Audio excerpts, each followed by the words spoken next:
Hello everyone, welcome back to our channel. In today's video, I'm going to show you how to log into your Indeed account. It's a very simple and easy process and I'm going to guide you through how to do it. Let's get started. First of all, on your phone, make sure that you've already installed the Indeed app.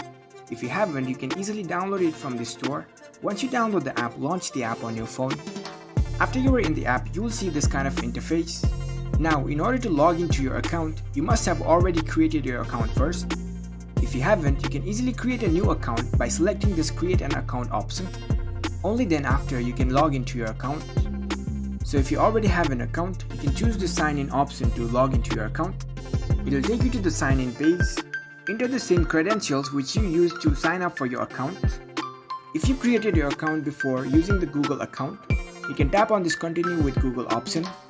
If you just created your account using the email address, you can enter your email address over here and tap on continue. I previously created my account using Google account, so I'll select continue with Google option. Now select the Google account you used to create your account, and there you go. You are now easily logged into your account. It's a very simple and easy process. That's how you can log into your Indeed account. You must have already created your account first. If you found this video helpful, don't forget to give this video a thumbs up and subscribe to our channel for more tech tips. Thank you for watching.